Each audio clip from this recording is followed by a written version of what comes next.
We're not divided. We have to be together. We have to be united. Give peace a chance because it really does work.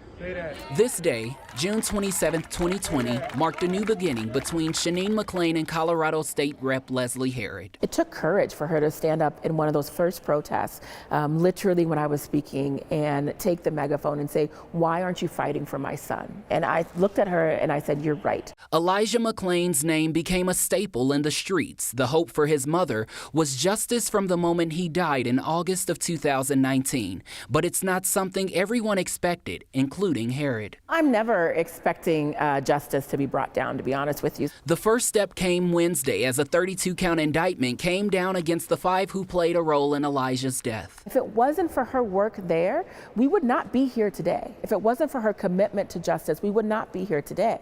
Elijah died at 23. Since then, 3 bills were passed, including laws that prevent the use of chokeholds and ketamine, with hopes to prevent this from happening again. We can't have glee, but what we can have is hope.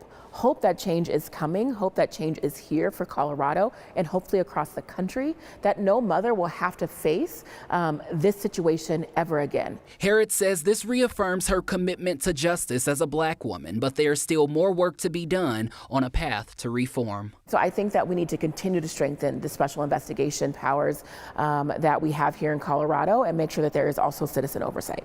But this is the first step to a new beginning, the same beginning these 2 women formed more than a year ago. This is a really powerful day, and if I say that I wasn't emotional, that wouldn't be true. It's a very emotional day. And after speaking with Shanine and really thinking about Elijah and the fact that he had to die for this moment. Now, you briefly heard Leslie mention at the end her conversation with Shanine early this morning. After that announcement, she describes that conversation as emotional yet somber. We actually had a chance to speak with Shanine within the last few minutes. Here's what she had to say. I expect prison for my son's murders and their accomplices because that's exactly what they did. They're accessories to a crime. And I don't think it should be anything less than that. They need to be prosecuted to the full extent of the law.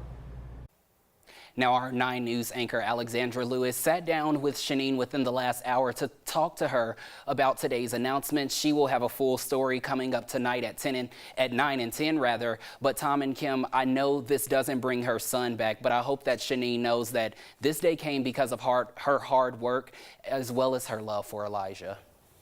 It is still interesting to think of how George Floyd's death seemed to reanimate the interest in this case. And it's sad to think that without it, the interest in this case may never have reached the point where it would have triggered this investigation.